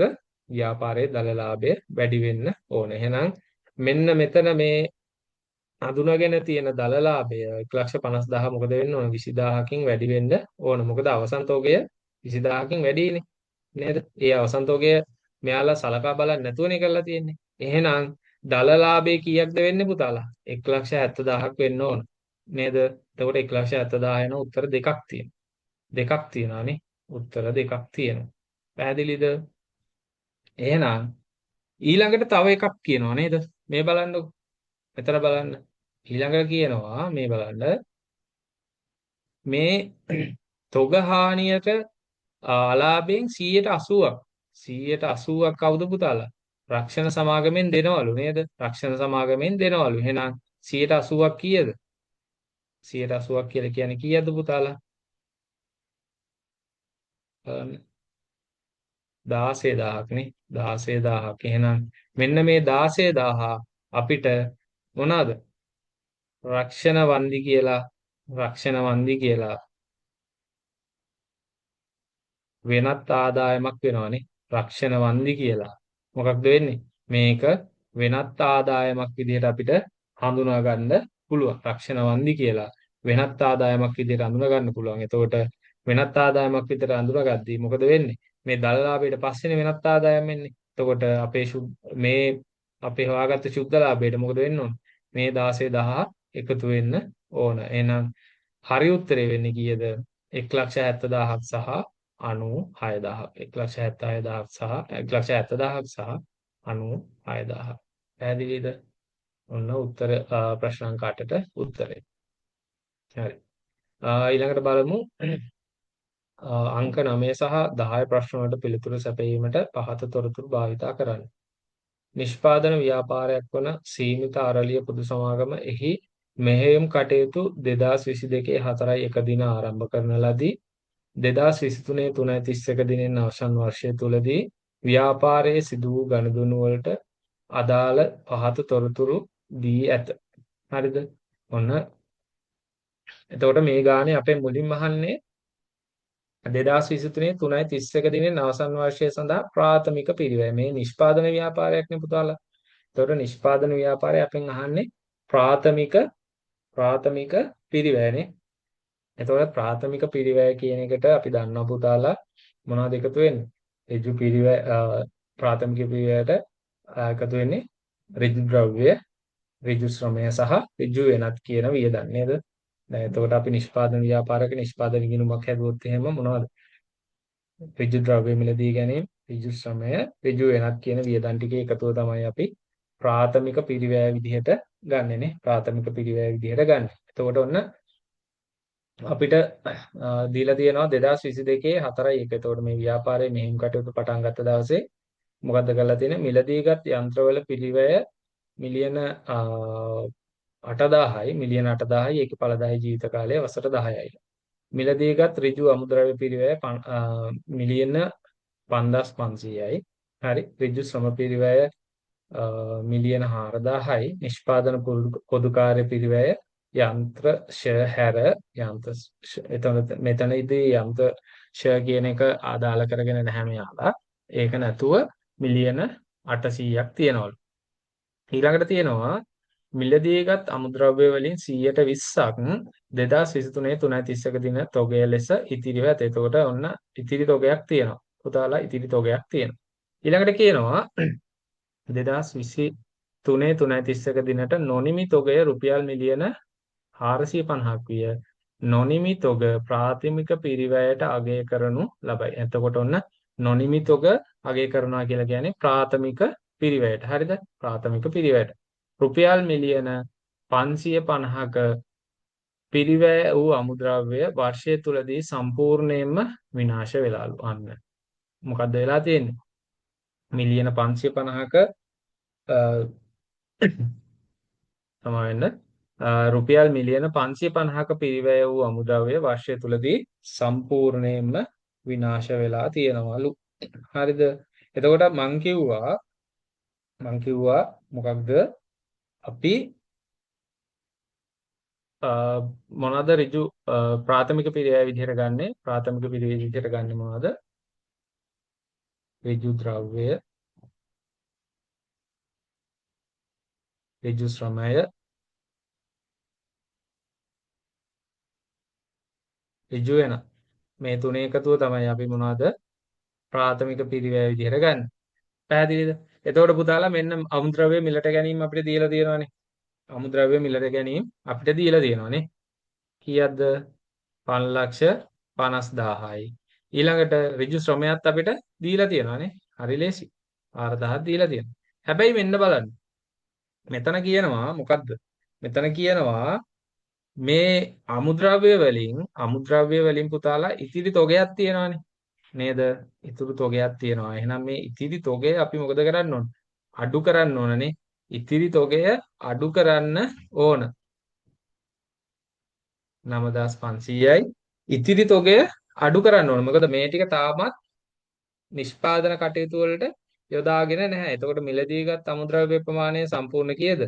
5,500යි. මේකෙන් 120ක් තාම නිෂ්පාදන කටයුතු වලට අරගෙන නැහැ. ඒ කියන්නේ කීයද? 1,100ක් තාමත් නිෂ්පාදන කටයුතු වලට අරගෙන නැහැ. එහෙනම් 9,500න් අපි මොකද කරන්න ඕන? මේ නිෂ්පාදන කටයුතු වලට ගත්තේ නැති 1,100 අඩු කරන්න ඕනනේ. නිෂ්පාදන කටයුතු වලට ගත්තේ නැති 1,100 අඩු කරන්න ඕන. පැහැදිලිද? ඊළඟට බලන්න තව එකක් කියනවානේ. මෙතන තව කොටසක් තියෙනවානේ. තව කොටසක් තියෙනවා. මොකද්ද? එතකොට නොනිමි තොග ප්‍රාථමික පිරිවැයට අගය කරනවා. එතකොට නොනිමි තොග ප්‍රාථමික පිරිවැයට අගය කරනවා කියලා කියන්නේ පුතා මේකේ නොනිමි තොගයට අදාළ ප්‍රාථමික පිරිවැය දරලා ඉවරයිනේ. නේද? නොනිමි තොගයට අදාළ ප්‍රාථමික පිරිවැය දරලා ඉවරයි. එහෙනම් අපි ඒකට මුකුත් කරන්න අවශ්‍ය නැහැ ප්‍රාථමික පිරිවැය හොයද්දි නේද? ඒ කියන්නේ එතන ප්‍රාථමික පිරිවැය දරලා ඉවරයි. ඊළඟට බලන්න රුපියල් මිලියන 550ක පිරිවැය වූ අමුද්‍රව්‍ය වර්ෂය තුලදී සම්පූර්ණ. එතකොට අමුද්‍රව්‍ය තොගයක් විනාශ වෙලානේ. විනාශ වෙලා නම් පුතා ඒ ටික අපි නිෂ්පාදන කටයුතු වලට ගත්තේ නෑනේ. නිෂ්පාදන කටයුතු වලට අරගෙන නෑනේ. විනාශ වෙලානේ තියෙන්නේ. එහෙනම් මේ විනාශ වෙච්ච තොගයත් මොකද කරන්න ඕන අපි? අඩු කරන්න ඕන නේද? මොකද ඒක නිෂ්පාදනයට අරගෙන නැහැනේ. නිෂ්පාදන කටයුතු වලට අරගෙන නෑ. එහෙනම් මොකද කරන්න ඕන? මේ 550ත් අපි මෙතන ප්‍රාථමික පිරිවැය හොයද්දි අයින් කරන්න ඕන. එහෙනම් අපිට නම් උත්තරේ කීයද? කීයක් දෙන්නේ? 7,850ක් නේද? 7,850ක. එතකොට ප්‍රාථමික පිරිවැය කීයද? 7,850යි. උත්තරාංක කීයද? 9ට උත්තරාංක 2. පැහැදිලිද? එතකොට ඔන්න නිෂ්පාදන ගිණුම් වලින් අපෙන් අහලා තියෙන ප්‍රශ්නය. තව ප්‍රශ්නයක් තියෙනවා. 2023 3.31 දිනන අවසන් වර්ෂය සඳහා මුළු නිෂ්පාදන පිරිවැය. එතකොට අන්න අපෙන් අහන මුළු නිෂ්පාදන පිරිවැය. මුළු නිෂ්පාදන පිරිවැය කොච්චරද කියලා. නේද? එතකොට දැන් මුළු නිෂ්පාදන පිරිවැය ගද්දී අපි දන්නවා මොකද්ද ප්‍රාථමික පිරිවැයට වෙනත් පොදු කාර්ය පිරිවැය එකතු කරන්න තියෙන්නේ. වෙනත් පොදු කාර්ය පිරිවැය එකතු කරන්න ඕන. ඒ වගේම මොකද්ද පුතාලා? දැන් මෙතන නොනිමි තොගයකුත් තියෙනවා නේද? දැන් අපි නොනිමි තොගය කලින් සැලකිල්ලට ගත්තේ නැහැ. මොකද ඒක ප්‍රාථමික පිරිවැයටනේ යගේ කරලා තියෙන්නේ. ඒ කියන්නේ ප්‍රාථමික පිරිවැය සම්පූර්ණයෙන් දරලා ඉවරයි. නේද? ඍජු ද්‍රව්‍ය, ඍජු ශ්‍රමය, ඍජු වෙනත් කියන වියදම් ටික දරලා ඉවරයි. එහෙනම් අපිට ආවා ප්‍රාථමික පිරිවැයක් කීයද? 7,850ක. ඒකෙන් අපි අඩු කරන්න ඕන මොකද්ද? නොනිමි තොගයේ වටිනාකමනේ. නොනිමි තොගයේ වටිනාකම අඩු කරන්න ඕන. ඊළඟට බලන්න මං කිව්වා දැන් අර ප්‍රාථමික පිරිවෙයට මොනවද එකතු කරන්න ඕන? පොදු කාර්ය පිරිවෙය එකතු කරන්න ඕන. ඒතර පොදු කාර්ය පිරිවෙය තියෙනවා යන්ත්‍රශය නැතුව පොදු කාර්ය පිරිවෙය තියෙනවා කීයක්ද? පොදු කාර්ය පිරිවෙය තියෙනවා කීයක්ද මෙතන? 800ක් නේ. එහෙනම් ඒ 800ත් එකතු වෙන්න ඕන මුළු නිෂ්පාදන පිරිවෙය හොයද්දි. ඊළඟට මේ යන්ත්‍රවල මොකද යන්ත්‍රශය කියන කොටසත් එකතු වෙන්න ඕන. යන්ත්‍රශය මෙතන පොදු කාර්ය පිරිවෙය තියෙනවා. ඊළඟට යන්ත්‍ර ෂය කියන කොටසත් මොකද වෙන්න ඕන? එකතු වෙන්න ඕන. අපි මුළු නිෂ්පාදන පිරිවෙය හොයද්දී. එතකොට යන්ත්‍රයේ වටිනාකම මිලියන 8000යි. ඵලදායී ජීවි කාලය වර්ෂ 10යි. එහෙනම් 8000 10න් බෙදපුවාම එක් වර්ෂයකට ෂය වෙනවා. කොච්චරද පුතාලා? කොච්චරද? 800ක් නේද? එහෙනම් මෙතනදී තමයි අපිට මුළු මුළු නිෂ්පාදන පිරිවැය හඳුනා ගන්න පුළුවන් වෙන්නේ. මුළු නිෂ්පාදන පිරිවැය. මුළු නිෂ්පාදන පිරිවැය කීයද එතකොට? අපිට එනවා කීයක්ද? 9000ක් නේ. 9000. එහෙනම් මුළු නිෂ්පාදන පිරිවැය කීයද? 9000යි. උත්තරාංක 1. පැහැදිලිද? මම හිතනවා පැහැදිලි ඇති කියලා. හරි. ඊළඟට බලමු අපි ප්‍රශ්න අංක 11 සහ 12. එතකොට පුතාලා මෙතනදී මේ උත්තරය ගන්න එක විතරක්ම නෙවෙයි අර මම කියන තියරි කොටස් ටිකත් පොඩ්ඩක් අවබෝධයෙන් අහගෙන ඉන්න. මොකද තව ගානක් හදද්දී ඒ ටික ඔයාලට වැදගත් වෙන්න පුළුවන්. පැහැදිලිනේ? හරි. උත්තරාංක 11 සහ 12. අපෙන් අහනවා කේවල ස්වාමී ව්‍යාපාරයක් වන පියුමි ට්‍රේඩර්ස් එහි ගිණුම් වාර්තා නිසි පරිදි පවත්වාගෙන ගොස් නොතිබුණි යන්න. මොනවද මේ? මේ මොන පාඩමෙන්ද අපෙන් අහලා තියෙන්නේ? මොන පාඩමෙන්ද? මොනවද අසම්පූර්ණ වාර්තානේ? මෙම ව්‍යාපාරයට අදාළ තොරතුරු සමහරක් පහත දී ඇත. ඒකට අසම්පූර්ණයිනේ. මෙයාලා තියාගෙන ඉන්නේ අසම්පූර්ණ වාර්තානේ පුතා. ඒකට සමහර විස්තර ටිකක් තියෙනවා කියලා තමයි මේ කියන්නේ. හරිද? එතකොට මේ තියෙන්නේ ආරම්භක එක. මොකද 22 3:31නේ. 22 3:31 මේ තියෙන්නේ 23 3:31. ඒතර මේ තියෙන්නේ ආරම්භක දිනට ශේෂ මේ තියෙන්නේ අවසන් දිනට ශේෂ. හරිනේ? දේපල පිළියෙත උපකරණ ධාරණ වටිනාකම. ධාරණ වටිනාකම ඒ කියන්නේ ෂෙය අඩු කරාට පස්සේ වටිනාකම. මේ තියෙන්නේ ෂෙය අඩු කරාට පස්සේ වටිනාකම. කීයද? 3000යි 5000යි. ආරම්භක දිනට 3000යි අවසන් දිනට 5000යි. තොගය තියෙනවා පුතාලා ආරම්භක දිනට 1800යි අවසන් දිනට තොගය නැහැ. ඊළඟට වෙළඳ ණය ගැතියෝ තියෙනවා ආරම්භක දිනට 1000යි අවසන් දිනට 1500යි. ඊළඟට වෙළඳ ණය හිමියෝ ආරම්භක දිනට 800යි අවසාන දිනට කීයද? 1200.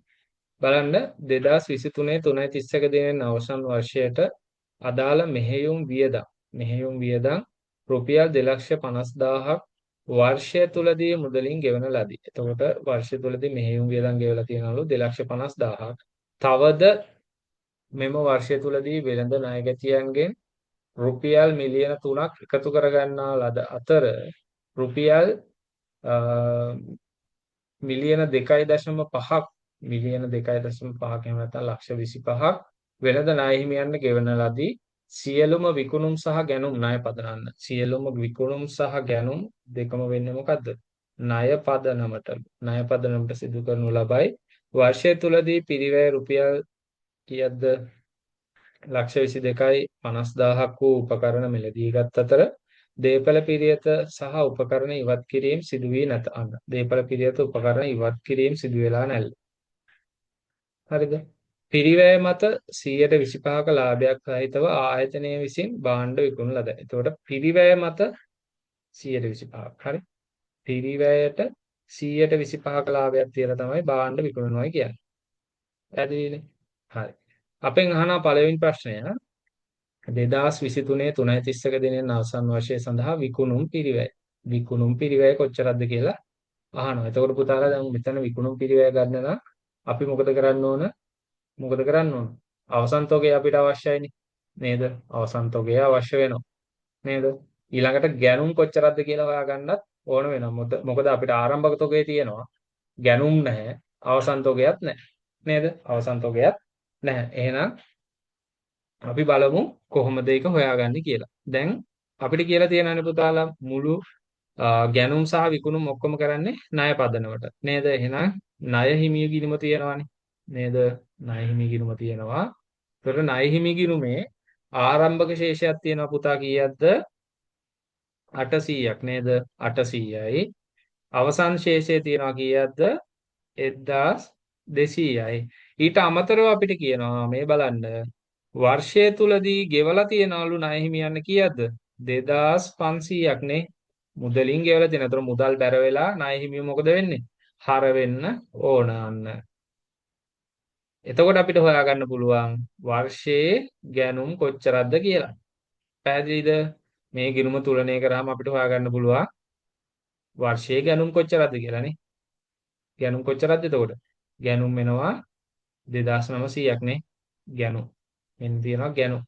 ගැනුම් වෙනවා 2900ක්. ඒක හොයාගත්ත විදිහ තේරුණා නේද පුතාලා? මොකද මෙතන සියලුම ගැනුම් සහ විකුණුම් ණය පදනමට කියනවානේ. ආරම්භක ණය හිමියෝ ඉන්නවා 800ක්. අවසාන ණය හිමියෝ ඉන්නවා ශේෂය 1200ක්. අපි මුදලින් මේ අවුරුද්ද තුල ණය හිමියන්ට ගෙවලා තියෙනවා කොච්චරද? 2500ක්. ඒතකොට මුදල් බැර වෙලා ණය හිමි ගිණුම හර වෙනවා. එහෙනම් මේ ගිණුම තුලනය කරාම අපිට එනවා මේ වෙනස තමයි මේ අවුරුද්දේ මේ වර්ෂයේ ගැනුම නේද? එහෙනම් අපි විකුණුම් පිරිවැය හොයන්නේ කොහොමද පුතාලා? විකුණුම් පිරිවැය හොයන්නේ කොහොමද? ආරම්භක තොගයට එතකොට ආරම්භක තොගය තියෙනවා. ආරම්භක තොගය අපි දන්නවා නේ. ආරම්භක තොගය අපිට දීලා තියෙනවා 1800යි. නේද? 1800යි. ඒකට අපි එකතු කරන්න ඕන මොනවද? ගැනුම්. මේ ගානේ විදිහට නම් ගැනුම් තමයි තියෙන්නේ නේ. ගැනුම් විතරයිනේ තියෙන්නේ. ඒකට ගැනුම් එකතු කරනවා කීයද? 2900යි. මේ දෙක එකතු වෙනවා කීයද බලන්න. 17න් 7යි 4700යි. දැන් අවසන් තොගය හොයාගන්න ඕනේ. අවසන් තොගය හොයාගන්න ඕනේ. නේද? අවසන් තොගය හොයාගන්න ඕන. එහෙම නැත්නම් අපිට වෙනවා මොකක්ද පුතා? එහෙම නැත්නම් අපි හොයාගන්න වෙන විදිහක් තියෙනවා. දැන් මේකෙදී අවසන් තොගය හොයාගන්න බැරි වෙන අවසන් තොගය අපිට හොයාගන්න විදිහක් නැහැ. මොකද අපිට දීලා නැහනේ මේ අවුරුද්දේ ඒ කියන්නේ මෙන්න මේ තොගයත් එක්ක අපිට හොයාගන්න විදිහක් නැහැ. හැබැයි වෙන විදිහක් තියෙනවා මොකද්ද? ණය ගැතියන්ගේ ශේෂය හොයාගත්තොත් අපිට ණයට විකුණුම් ගන්න පුළුවන්. එහෙනම් විකුණුම් මත 125ක කියන්නේ පිරිවැය මත 125ක ලාභයක් තියලානේ විකුණනවායි කියන්නේ නේද? අපිට මේ ණය ගැති ගිණුම හදාගත්තොත් හොයාගන්න පුළුවන් මේ අවුරුද්දේ කොච්චරද විකුණුම් කියලානේ. මේ අවුරුද්දේ විකුණුම් කොච්චරද කියලා හොයාගන්න පුළුවන්. ණය ගැති ගිණුම හැදුවොත් නේද? ණය ගැති ගිණුම හැදුවොත් අපිට හොයාගන්න පුළුවන් මේ අවුරුද්දේ ණයට විකුණුම් කොච්චරද කියලා. බලමු එහෙනම්. හරි. එතකොට ණයගැති ගිණුම හදලා බලමු.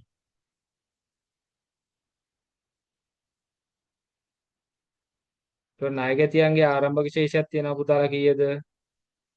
1000යි නේ. ආරම්භක ශේෂයක් තියෙනවා 1000ක. ඊළඟට අවසන් ශේෂයක් තියෙනවා කීයද? 1500ක්. ඊට අමතරව පුතාලා මේ අවුරුද්ද තුල අපිට ණයගැතියන්ගෙන් මුදල් ලැබිලා තියෙනවා කොච්චරද? 3000ක්. එතකොට මුදල් හර වෙලා ණයගැතියෝ බැර වෙනවා. එහෙනම් 4500ට මේ ගිණුම තුලණය වෙනවා. ඒ කියන්නේ මේ අවුරුද්ද තුල විකුණුම් මොකද ඔක්කොම විකුණුම් පුතා ණයට කියලා තියෙනවානේ මේ ගානේ. එහෙනම් ඔක්කොම විකුණුම් ණයට නම් මේ අවුරුද්දේ සම්පූර්ණ විකුණුම් කීයද? විකුණුම් කීයද? 3500යි. ඒ විකුණුම් වටිනාකම. එතකොට මේ විකුණුම් වටිනාකම හැදිලා තියෙන්නේ කොහොමද? මෙන්න කියනවා. මෙන්න කියනවා. පිරිවැය පිරිවැය තියෙනවා. පිරිවැයට ලාභය එකතු කරලා ලාභයෙන් පස්සේ තමයි මොකද්ද විකුණුම් මිල හැදෙන්නේ. එතකොට මේ ණයගැතියාගේ තුල තියෙන්නේ විකුණුම්නේ විකුණුම් මිල. ඒකට කොච්චරක්ද තියෙන්නේ? 3500යි. මේ 3500න් පුතාලා 125ක් මොකක්ද? ලාභයනේ මේ පිරිවැයට 125ක්. ඒතකොට පිරිවැය 100යි ලාභය 25යි. මොකද්ද විකුණුම් 125යි නේ. එහෙනම් අපි මේක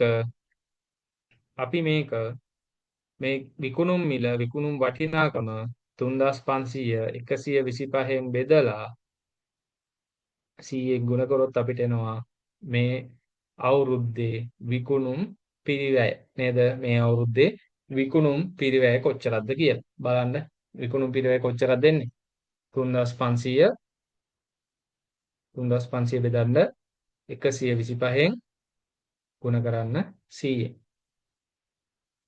කීයද? කීයක් දෙන්නේ? අපිට එනවා ලක්ෂ 28ක්. ලක්ෂ 28ක්. එහෙනම් උත්තරේ උත්තරාංක කීයද? උත්තරාංක 5. එතකොට පුතාලා දැන් අපි හදපු සාම්ප්‍රදායික විදිහට මෙතන උත්තරේ ගන්න බෑ. මේ විදිහට ණය ගැතියන්ගෙන් අපි මේ අවුරුද්ද සම්පූර්ණ විකුණුම් ප්‍රමාණය හොයාගෙන විකුණුම් වලින් සම්පූර්ණ ප්‍රමාණය විකුණුම් සම්පූර්ණ ප්‍රමාණය හොයාගෙන ඊට පස්සේ අපිට හොයාගන්න වෙන්නේ විකුණුම් පිරිවැය. එතකොට මෙතනදී මේ කියලා තියෙන දේවල් ටික ඔක්කොම වැදගත්. හොඳද? ඒක නිසා තමයි මම මේ වැදගත් දේවල් ටික යටින් ඉරක් ඇඳලා තියෙන්නේ සියලුම විකුණුම් සහ ගැනුම් ණය පදනම කියන එක. එතකොට ඒ වගේ වැදගත් දේවල් වල ඊළඟට පිරිවැය මත 120ක ලාභ ප්‍රතිශතයක් තියෙනවා කියන එක. ඒ වගේ වැදගත් දේවල් යටින් ඔයාලා ගාන කියන් යද්දිම ඉරක් ඇඳ ගන්න. හරිද? එහෙනම් ඔන්න අපි හොයාගත්තා විකුණුම් පිරිවැය කොච්චරද කියලා. පැහැදිලිනේ. ඊළඟට ඊළඟ එකට අපෙන් අහන්නේ 2023 3.31 න් අවසන් වර්ෂය සඳහා ශුද්ධ ලාභය. එතකොට දල ලාභය දැන් අපි දන්නවනේ. ඔව් දල ලාභය අපිට දැන් හොයාගන්න පුළුවන් මොකක් නිසාද? දැන් අපි විකුණුම් පිරිවැය දන්නවා. නේද? විකුණුම් පිරිවැය දන්නවා. නේද? විකුණුම් පිරිවැය දන්නවා කීයද? 2,28,යි. සම්පූර්ණ විකුණුම් කීයද? ලක්ෂ 35යි. එහෙනම් ලක්ෂ 7ක් තමයි දල ලාභය එන්නේ නේ. දල ලාභය එන්නේ ලක්ෂ 7ක්. එතකොට ඔන්න මෙතනදිත් දැන් අපිට ඕනනම් මෙතනින් හොයාගන්න පුළුවන්. නේද? මෙතන විකුණුම් පිරිවැය දැන් විකුණුම් පිරිවැය අපි හොයාගත්තානේ. විකුණුම් 3,500යි. විකුණුම් පිරිවැය කීයද? 2,800යි. එහෙනම් දල ලාභයේ තියෙන කොච්චරද? දල ලාභයේ තියෙනවා ලක්ෂ 7ක් නේද? 700ක්. ඊළඟට කියනවා මෙන්න මෙහෙයුම් වියදම් ගෙවලා තියෙනවලු පුතාලා වර්ෂය තුලදී කොච්චරද? 250ක් නේද? මෙහෙයුම් වියදම් ගෙවලා තියෙනවලු කොච්චරද? 250ක්. ඔන්න මෙහෙයුම් වියදම් ගෙවලා තියෙනවා 250ක්. එහෙනම් මෙහෙයුම් වියදම් ටික අඩු කරන්න ඕන.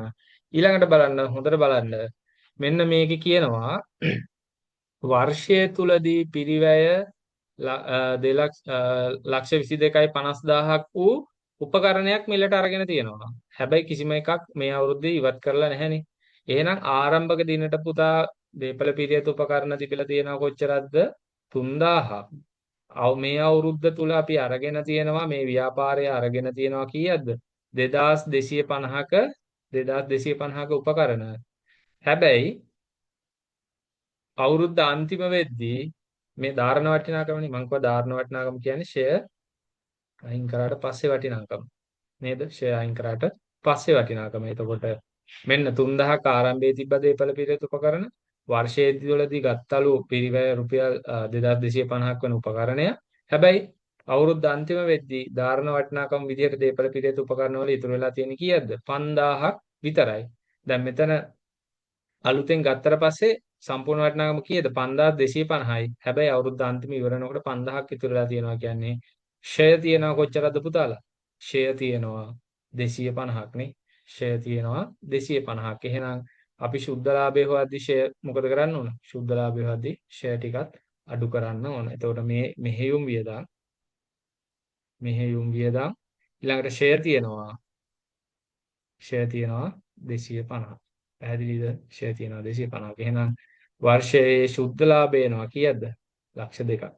ශුද්ධ ලාභය. ශුද්ධ ලාභය එනවා ලක්ෂ 2ක්. බලන්න උත්තරය ශුද්ධ ලාභය කීයද? ලක්ෂ 2යි. ලක්ෂ 2 තියෙන උත්තර දෙකක් තියෙනවා. අපෙන් තව එකක් අහනවනේ. නේද? තොගයත් අහනවනේ. අන්න අවසන් තොගයත් අහනවා. අවසන් තොගයත් අපෙන් අහනවා. නේද? අවසන් තොගයත් අහනවා. එහෙනම් අපි අවසන් තොගයත් හොයාගන්න ඕන. එතකොට ශුද්ධ ලාභය ලක්ෂ 2යිනේ. මේ දෙකෙන් එක උත්තරයක් තමයි එන්න ඕන.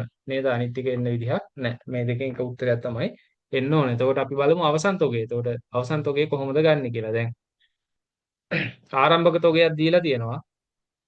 ගැනුණුත් අපි හොයාගත්තා. විකුණුම් පිරිවැය අපි දැන් දන්නවනේ. විකුණුම් පිරිවැය කීයද? 2,800යි නේ. විකුණුම් පිරිවැය 2,800යි. එතකොට විකුණුම් පිරිවැය 2,800ක් වෙන්නේ කොහොමද? මේ දෙකෙන් කීයක් අඩු වුණාමද? 1,900ක් අඩු වුණාමනේ. මේ 1,900ක් අඩු වුණාම තමයි මෙතන 4,700න් 1,900ක් අඩු වුණාම තමයි 2,800ක් එන්නේ. පැහැදිලිද? 2800ක් එන්නේ. එහෙනම් අවසන් තොගය කීයද? අවසන් තොගය 1900යි. මම හිතනවා ඒක පැහැදිලි වුණා කියලා. දැන් අපි ආරම්භක තොගය ගැනුණුයි හොයාගෙන තිබ්බේ. ඊට විකුණුම් පිරිවැය හොයාගත්තා. විකුණුම් පිරිවැය ගන්නේ ආරම්භක තොගයට ගැනුම් එකතු කරලා ඒන උත්තරෙන් අවසන් තොගය අඩු කරලානේ. ඒතර විකුණුම් පිරිවැය අපි හොයාගත්තා 2800ක් කියලා. එහෙනම් ගැනුම් වලට ආරම්භක තොගයට ගැනුම් එකතු කරලා එන උත්තරයෙන් අවසන් තොගය අඩු කරලා තමයි විකුණුම් පිරිවැය එන්නේ. එහෙනම් මේ විකුණුම් පිරිවැය 2800ක් එන්න නම් අවසන් තොගය අඩු වෙන්න ඕන කීයද? 1900ක. එහෙනම් උත්තරාංක 1. 12ට උත්තරාංක 1. පැහැදිලිද? හරි. ඊළඟට 13 බලන්න. 13. 13න් කියන්නේ 1890 හවුල් ව්‍යාපාර ආඥා පනතේ 24 වන වගන්තියට අනුව පහත කුමන ප්‍රකාශ නිවැරදි වේද? අන්න අපේ නිවැරදි ප්‍රකාශය තමයි අන්න 1890 හවුල් ව්‍යාපාර ආඥා පනතට අනුව. හරිද? එතකොට අපිට දීලා තියෙනවා වාක්‍ය තුනක්. ඒ තුනෙන් වගන්ති තුනක්. ඒ වගන්ති තුනෙන් මොනවාද හරි කියලා තමයි අපෙන් අහන්නේ. හරිද? බලන්න සියලුම හවුල්කරුවන් ලාභ බෙදා ගැනීමට හිමිකමක් ලබයි. ඒ කියන්නේ පුතාලා දැන් මේ 1890 හවුල් ව්‍යාපාර ආචාර පනත ක්‍රියාත්මක වෙන්නේ හවුල්කරුවන් අතර ව්‍යාපාරය සම්බන්ධයෙන් ගිවිසුමක් නැත්තම් මොකක්ද වෙන්නේ? මේ හවුල් ව්‍යාපාර ආචාර පනතේ 24 වෙනි වගන්තියට අනුව තමයි ක්‍රියාත්මක වෙන්න ඕන. ඒ කියන්නේ හවුල් ව්‍යාපාරයට හවුල්කරුවන් අතර ගිවිසුමක් නැත්තම් මේ හවුල් ව්‍යාපාර ආචාර පනතේ වගන්ති වලට අනුව එහෙම නැත්නම් ඒ ගිවිසුම තිබුණත් යම් කිසි දෙයක් සම්බන්ධයේ ගිවිසුමේ විස්තරයක් ඇතුළත් කරලා නැත්තම් මොකක් හරි දෙයක් සම්බන්ධව ඒ ගිවිසුමේ විස්තරයක් ඇතුළත් කරලා නැත්තම් අපි ක්‍රියාත්මක වෙන්න ඕන එහෙම නැත්නම් අනුගමනය කරන්න ඕන මොකක්ද 1890 හවුල් ව්‍යාපාර ආචාර පනත තමයි අනුගමනය කරන්න ඕන. පැහැදිලිද? ඒ කියන්නේ හවුල්කරුවන් අතර ගිවිසුමක් නැති වුණත් හවුල්කරුවන් අතර ගිවිසුමක් තිබිලා යම්කිසි දෙයක් සම්බන්ධව ඒකේ කොන්දේසියක් ඒ ගිවිසුමේ කොන්දේසියක් ඇතුළත් වෙලා නැත්තම් හවුල් ව්‍යාපාර ආචාර පනතට අනුව තමයි ක්‍රියාත්මක වෙන්න ඕන. පැහැදිලිනේ? හරි. එතකොට 1890 හවුල් ආචාර පනතේ 24 වෙනි වගන්තිය අනුව පහත කුමන ප්‍රකාශ නිවැරදි වේද? සියලු හවුල්කරුවන් ලාභ සමසමව බෙදා ගැනීමට හිමිකමක් ලබයි. ඒතකොට පුතාලා හවුල්කරුවෝ අතර ගිවිසුමක් නැත්තම් හවුල්කරුවෝ ගිවිසුමට ලාභ බෙදා ගන්න විදිහ ගැන කොන්දේසියක් ඇතුළත් කරලා නැත්තම් හවුල් ව්‍යාපාර ආචාර පනතට අනුව අනිවාර්යයෙන්ම ලාභ සමසමව බෙදා ගන්න ඕන. ලාභ සමසමව බෙදා ගන්න ඕන. එතනදී හවුල්කරුවෝ යොදවලා තියෙන ප්‍රාග්ධනය මොකක් වුණත් හවුල් ගිවිසුමේ ලාභ බෙදා ගැනීම සම්බන්ධව කොන්දේසියක් නැත්නම් අනිවාර්යයෙන්ම මොකද කරන්න ඕන? ලාභ සමසමව බෙදා ගන්න ඕන. ඊළඟට විශ්‍රාම යන හවුල්කරුවෙකුට ඇය විශ්‍රාම යන අවස්ථාවේදී ලැබිය යුතු මුදල මත 105ක වාර්ෂික පොලියක් ලැබීමට අයිතියක් ඇත. එතකොට පුතාලා ඒක ගැන හවුල් ව්‍යාපාර ආචාර පනතේ කියලා නැහැ. හවුල් ව්‍යාපාර ආචාර පනතේ හවුල්කරුවෙක් විශ්‍රාමයේදී යාට ව්‍යාපාරයෙන් ගෙවන්න තියෙන මුදල සම්බන්ධයෙන් පොලියක් ලැබෙනවායි කියලා හවුල් ව්‍යාපාර ආචාර පනතේ කියලා නැහැ. හවුල් ව්‍යාපාර ආචාර පනතේ 105ක වාර්ෂික පොලියක් ලැබීමට අයිතියක් තියනවායි කියලා කියන්නේ මොකක් මතද? හවුල්කරුවෙක් සපයලා තියෙන අතිරේක ණයක් ඒ කියන්නේ යාගේ ප්‍රාග්ධනයට අමතරව ව්‍යාපාරයට සපයලා තියෙන ණයක් ව්‍යාපාරයට සපයා ඇති ණය මත 105ක පොලියක් හිමිකම් කියනවායි කියන එක තමයි හවුල් ව්‍යාපාර ආඥා පනතේ කියලා තියෙන්නේ. ඒ කියන්නේ හවුල්කරුවා විශ්‍රාම යන දවසට ලැබිය යුතු මුදලට 105ක් පොලියක් දෙනවයි කියන එක නෙවෙයි.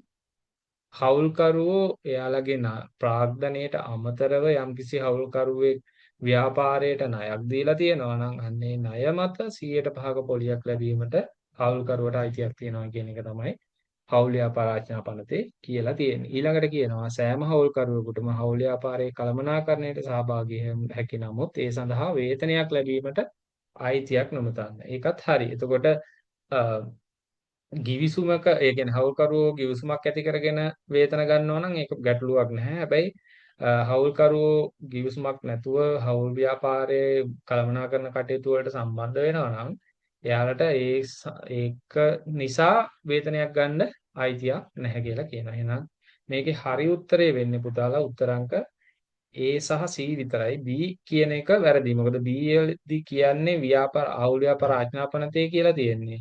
අර ප්‍රාග්ධනයට අමතරව හවුල්කරුවෙක් ණයක් සපයලා තියෙනවා නම් ඒ ණයට 105ක පොලියක් ගෙවන්න ඕන කියන එක විතරයි. එහෙනම් උත්තරංක 3 තමයි හරි. 13ට උත්තරංක 3. පැහැදිලිනේ? ඊළඟට 14 සහ 15 ප්‍රශ්න. හරි 14 සහ 15 ප්‍රශ්න වලට උත්තර ලියන්න. අ, අපිට කියනවා මේ විස්තරයක් දීලා තියෙනවා හවුල් ව්‍යාපාරයේ. ඒ හවුල් ව්‍යාපාරයේ විස්තරය අනුව තමයි අපිට 14 සහ 15ට උත්තර ලියන්න තියෙන්නේ. පැහැදිලිද? හරි. එතකොට බලමු පියල් ලාල් සහ නීල් විසින් ලාභ සමසමව බෙදා ගැනීමෙන් හවුල් ව්‍යාපාරය පවත්වාගෙන යන ලදී. 2022 4යි 1 දිනට හවුල් ව්‍යාපාරයේ ප්‍රාග්ධන සහ ජංගම ගිණුම් ශේෂ. එතකොට ඔන්න ආරම්භක දිනට ශේෂ දීලා තියෙනවා අපිට. ප්‍රාග්ධන ගිණුම් වල ශේෂ තියෙනවා පියල් 6000යි ලාල් 4000යි නීල් 2000යි. ජංගම ගිණුම් පියල් 800යි ලාල් 600යි නීල් 400යි. හරි. හවුල් ව්‍යාපාර ගිවිසුම අනුව සෑම හවුල්කරුවෙකුටම රුපියල් 800 බැගින් වාර්ෂික වේතනයකට 800 වාර්ෂික වේතනයක් හරි 800ක වාර්ෂික වේතනයක් තියෙනවා ගිවිසුමට අනුව අපි දැන් කිව්වනේ කලින් හවුල් ව්‍යාපාර ආඥාපනත ක්‍රියාත්මක වෙනවයි කිව්වේ හවුල්කරුවන් අතර ගිවිසුමක් නැති අවස්ථාවකදී හෝ යම්කිසි කොන්දේසියක් සම්බන්ධ ඒ කියන්නේ යම්කිසි කරුණක් සම්බන්ධ කොන්දේසියක් හවුල් ගිවිසුමේ ඇතුළත් වෙලා නැත්තම්. එතකොට මෙයාලක් ගාව ගිවිසුමක් තියෙනවා. ඒ ගිවිසුමට අනුව හවුල්කරුවෙකුට වාර්ෂිකව වේතනයක් තියනවලු 800ක. සහ ආරම්භක ප්‍රාග්ධන ශේෂය මත එතකොට ඔන්න අර ආරම්භක ප්‍රාග්ධන ශේෂය මුලින්ම දාපු ප්‍රාග්ධන ශේෂය මත 110ක වාර්ෂික පොලියකුත් තියනවලු. මේ ගිවිසුමට අනුව. හරිද? හිමිකම් ලබයි. 2023 3.31 දිනෙන් අවසන් වර්ෂය සඳහා හවුල් ව්‍යාපාරය රුපියල් 5100ක කෙටුම්පත් ලාභයක් වාර්තා කර ඇත. පියල් විසින් හවුල් ව්‍යාපාරයේ ප්‍රවර්තන වර්ෂයේ වියදම් සඳහා අන්න කවුද? පියල් ගෙවලා තියෙනවලු ප්‍රවර්තන වර්ෂයේ වියදම් සඳහා රුපියල් ලක්ෂ 3ක් ඔහුගේ පෞද්ගලික මුදලින් ගෙවා ඇති නමුත් එය හවුල් ව්‍යාපාරයේ පොත්වල ගිණුම්ගත කර නොමැත. එතකොට පුතාලා මෙන්න ප්‍රවර්තන වර්ෂයේ වියදමක් තියනවලු ලක්ෂ 3ක මේක කොහෙවත් සටහන් වෙලා නැල්ලු පොත්වල. හැබැයි මේක ගෙවලා තියෙන්නේ කවුද? පියල් තමයි ගෙවලා තියෙන්නේ. ලක්ෂ 3ක වියදමක්. ලක්ෂ 3ක වියදමක්. මේක පියල් ගෙවලා තියෙනවා. ඒක කොහෙවත් සටහන් වෙලා නැල්ලු. හරිද? ඊළඟට කියනවා 2023 3.31. එතකොට අවසන් දිනේ. හරිද? දින නීල් ව්‍යාපාරයෙන් විශ්‍රාම ගන්නාලා දියන්න. හවුල් ව්‍යාපාරයෙන් නීල් විශ්‍රාම ගන්නවලු. මේ දිනට හවුල් ව්‍යාපාරයේ කීර්ති නාමය 1200ක් ලෙස අස්තමේත්තු කර ඇති අතර එය හවුල්කරුවන්ගේ ප්‍රාග්ධන ගිණුම් තුලින් ගැලපිය යුතු වේ. මෙදිනට නීල්ට ගෙවිය යුතු මුදල ණය ගිණුමකට මාරු කරන ලදී. පියල් සහ ලාල් විසින් ලාභ සමසමව බෙදා ගැනීමෙන් හවුල් ව්‍යාපාරය තවදුරටත් පවත්වා ගැනීමට එකඟ විය. හරි. එතකොට ඔන්න අපිට විස්තර දීලා තියෙනවා පළවෙනි එක අහනවා. දිනට පියල්ගේ ජංගම ගිණුමේ ශේෂය. ඒ කියන්නේ අවසාන දින 2023 3.31 දිනට පියල්ගේ ජංගම ගිණුමේ ශේෂය අහනවා. එතකොට ජංගම ගිණුමේ ශේෂය අවසන් දිනටනේ අහන්නේ පුතාලා. එතකොට අපි මොකද කරන්න ඕන? ජංගම ගිණුමක් හදා ගන්න ඕන. ඒ වගේම ඒකේ විස්තර ටික දාගෙන යන්න. හරිද? එතකොට ජංගම ගිණුමක් හදමු. එතන මම පෙර වැඩක් විදිහට කරනවා. මොකද එතන ඉඩ නැති නිසා. එතකොට තුනෙක් ඉන්නවා කවුද? පියල් ලාල් නීල්. හරිද? පියල් ලාල් නීල් තුනෙක් ඉන්නවා. පැහැදිලිද? එතකොට මෙයාලගේ ආරම්භ මේ ජංගම ගිණුම ආරම්භක ශේෂ තියෙනවා කීයක්ද? ජංගම ගිණුමේ ආරම්භක ශේෂ 800යි 600යි 400යි නේ 800යි 600යි 400. හරිද? එතකොට ඊළඟට අපි මොකද කරන්නේ? අපිට දීලා තියෙන කෙටුම්පත් ලාභයක් නේ දීලා තියෙන්නේ. ඇයි මේ කෙටුම්පත් ලාභය කියලා එකට කියන්නේ? මෙතන පුතාලා මේ ප්‍රවර්තන වර්ෂයේ ලක්ෂ 3ක වියදමක් තියෙනවා. ඒ වියදම මොකද කරලා තියෙන්නේ? පියල් ගෙවලා තියනවලු. හැබැයි ඒකක සම්බන්ධ කිසිම සටහනක් ව්‍යාපාරයේ තියලා නැලු. ඒතකොට අපිට ලාභයක් තියෙනවා ඒ වියදමට කලින්. ඒ කියන්නේ කෙටුම්පත් ලාභයක් තියෙනවා 5100ක. මේ ලක්ෂ 3ත් මොකද වෙන්න ඕන පුතාලා වියදමක් විදිහට අයින් වෙන්න ඕනනේ. එතකොට තමයි අපිට හරිම ලාභය එන්නේ. ඒකට කීයක් දෙන්නේ? අපිට එනවා 4800ක්. නිවැරදි ලාභය. නේද? නිවැරදි ලාභය එනවා කීයද? 4800ක්. එතකොට පුතාලා මේක සම්බන්ධයෙන් කිසිම සටහනක් තියලා නැහැ කියන්නේ මේ ටික පියල්නේ ගෙවලා තියෙන්නේ. ඒතර පියල් මොකද කරලා තියෙන්නේ? මුදල් යොදවලා තියෙනවානේ. පියල් වියදමක් ගෙවලා තියෙනවානේ. එතකොට පියල්ගේ ජංගම ගිණුම මොකද වෙන්න ඕන? පියල්ගේ ජංගම ගිණුම මේ කියන වියදමේ ප්‍රමාණය වැඩි වෙන්න ඕනනේ. ඒ ටික පියල් ගෙවලා තියෙන නිසා. එතකොට පියල් ලක්ෂ 3 ගෙවලා තියෙනවා. මොනවාද? වියදම් විදිහට. නේද? ඊළඟට අපි බලමු. දැන් අපි ලාභය හොයාගත්ත හරි ලාභය. ඊළඟට මේ ලාභය කොහොමද හවුල්කරුවෝ අතර බෙදිලා යන්නේ කියලා. නේද? වේතන තියෙනවා එක්කෙනෙක්ට අවුරුද්දටම 800 ගාන. එතකොට හැමෝටම වේතනයක් ගෙවනවා 800 ගාන. නේද? 800යි 800යි 800. ඊළඟට මොනවද? ප්‍රාග්ධන පොලී තියනවානේ. ප්‍රාග්ධන පොලී තියෙනවා. ආරම්භක ප්‍රාග්ධනීය මත 10%ක්. ආරම්භක ප්‍රාග්ධනීය මත 10%ක් කියලානේ කියන්නේ. නේද? ආරම්භක ප්‍රාග්ධනීය මත 10%ක්. එතකොට පියාගේ 6000යි කියලා කියන්නේ ආරම්භක ප්‍රාග්ධනයට 110ක් කියන්නේ 600යි. මෙයාට 400යි, නීල්ට 200යි නේ. ඒතකොට ප්‍රාග්ධන පොලී විදිහට අපිට සටහන් කරන්න පුළුවන් කීයද? පියාට 600යි. මොකද එයාගේ ප්‍රාග්ධනය 6000ක් තියෙනවා. 6000ට 110ක් කියලා කියන්නේ 600යි. ඊළඟට ලාගේ ප්‍රාග්ධනයේ තියෙනවා 4000ක් 110ක් කියන්නේ 400යි. නීල්ගේ තියෙනවා 2000ක්. ඒ කියන්නේ 200. එතකොට පුතාලා මේ බලන්න දැන් මෙතන වේතන විදිහට මෙයාලා ගෙවලා තියෙනවා 2400ක් සම්පූර්ණම මෙතන ගෙවලා තියෙනවා 1200ක්. ඒ කියන්නේ 3600ක් මේ වෙද්දි බෙදලා තියෙනවානේ. දැන් ලාභය අපිට ආවා 4800ක්. ඒකෙන් 3600ක් බෙදලා තියෙනවා මොනවා විදිහටද? වේතන සහ පොලී විදිහට. තව 1200ක් තියෙනවා. ඒතර මේ ටික තමයි මොනවා විදිහටද බෙදා ගන්න පුළුවන් වෙන්නේ? ලාභ. එහෙම නැත්නම් ලාභ කොටස් විදිහටනේ. ලාභ විදිහට. එතකොට ලාභය බෙදා ගන්න එක ගැන මෙතනදී කිසිම දෙයක් කියලා නැහැනේ. ලාභ අනුපාතයක් ගැන මුකුත් කියලා නැහැනේ. නේද? නෑ. ලාභයේ සමසමව මේ මුලින්ම තියෙනවා. ලාභයේ සමසමව. හරි. ලාභයේ සමසමව. එහෙනම් ලාභයේ සමසමව කියලා කියන්නේ මේ ඉතුරු කොටස දැන් අර වේතනයි ප්‍රාග්ධන පොලී බෙදාගෙන ඉවරනාට පස්සේ ඉතුරු වෙන කොටස මොකද්ද? ලාභ කොටස් විදිහට සමසමව තමයි බෙදිලා යන්නේ තුන් දෙනාටනේ. ලාභ කොටස් විදිහට සමසමව බෙදිලා යනවා. ඒ කියන්නේ 400 ගානේ තුන් දෙනාටම හිමි වෙනවානේ. 400 ගානේ තුන් දෙනාටම හිමි වෙනවා. පැහැදිලිද? පැහැදිලි. හරි. අපෙන් අහන්නේ පළවෙනි එක මොකද්ද? පියල්ගේ ජංගම ගිණුමේ ශේෂය. පියල්ගේ ජංගම ගිණුමේ ශේෂය කොච්චරද කියලා තමයි අපෙන් අහන්නේ. පියල්ගේ ජංගම ගිණුමේ ශේෂය. නේද? එතකොට පියල්ගේ ජංගම ගිණුමේ ශේෂය කීයක් එනවද පුතාලා? පියල්ගේ ජංගම ගිණුමේ ශේෂය කීයක් එනවද? මෙතන අපිට එකතුව ගත්තාම ගන්න පුළුවන්. කීයක්ද? කීයක් එනවද? අපි මෙතනින් ගමු.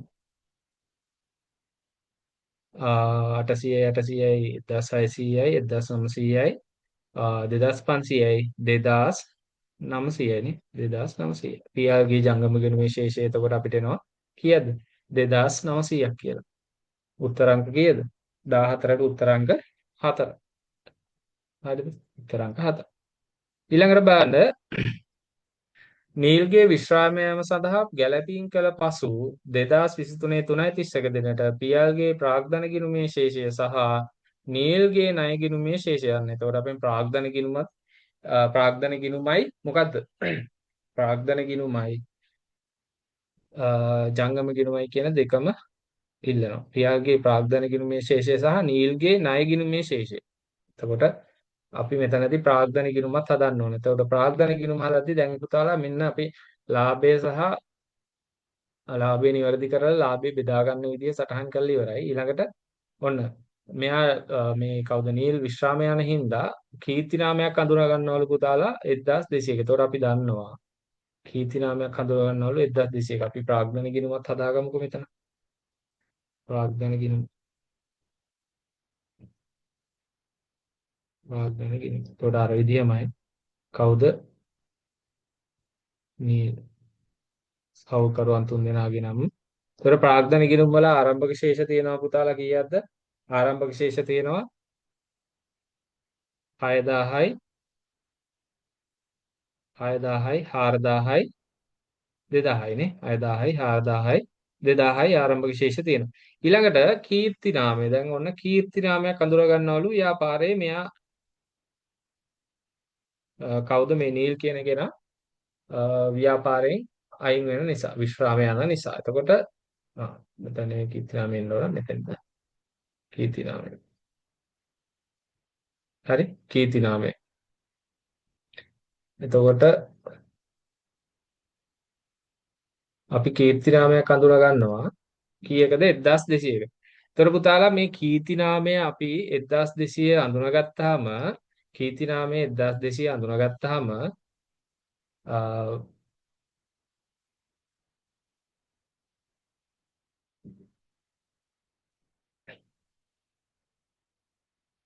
කීර්ති නාමයේ පුතාලා මෙතන ලාභ අනුපාතයක් අපිට කියලා නැහැනේ නේද? ලාභ අනුපාතයක් කියලා නැහැනේ. සම බෙදා ගන්නවා කියලා තමයි කියන්නේ නේද?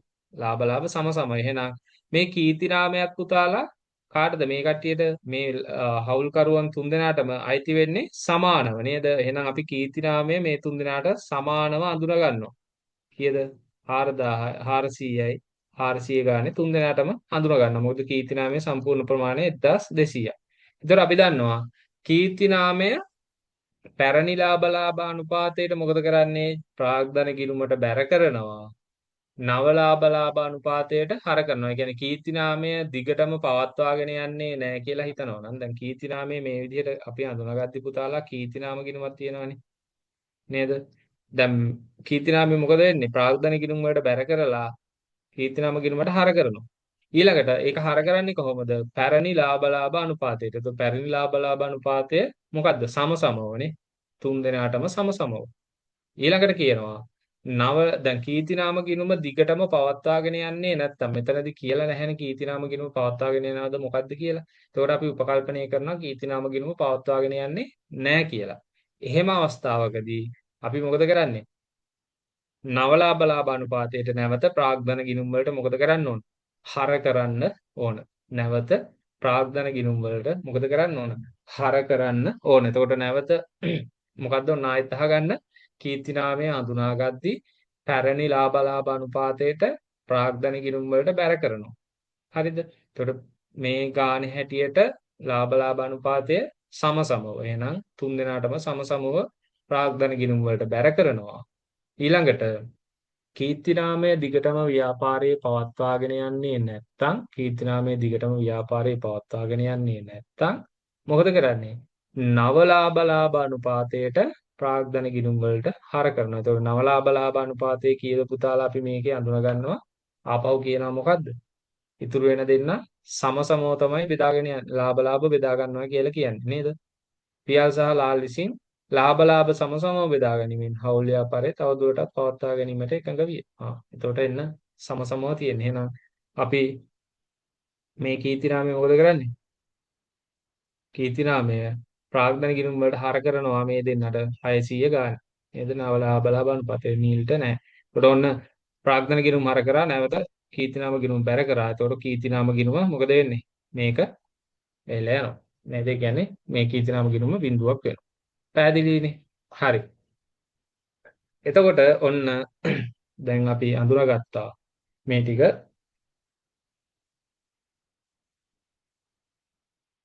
අපෙන් අහන්නේ මොකද්ද?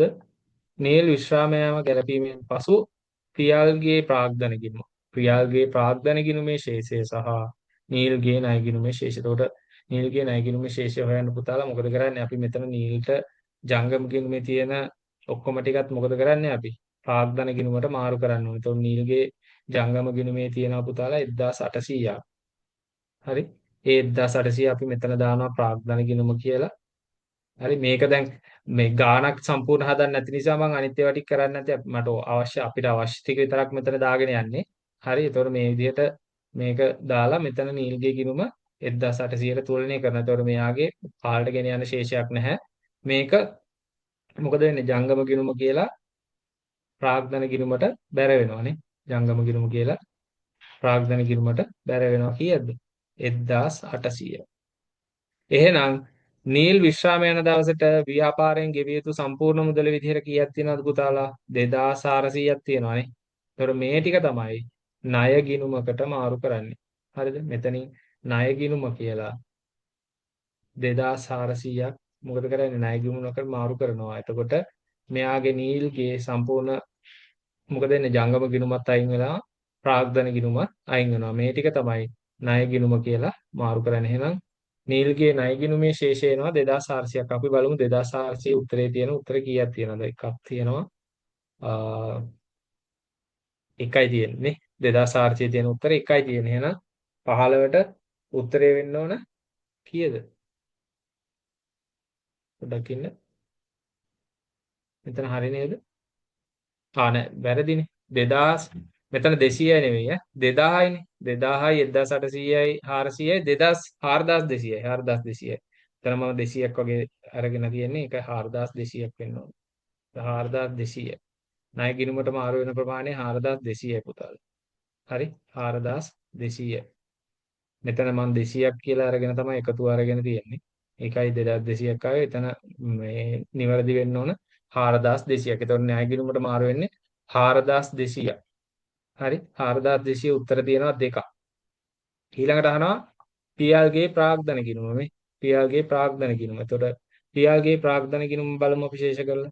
මෙතන තියෙනවා 6400ක්. මෙතන තියෙනවා කීයද?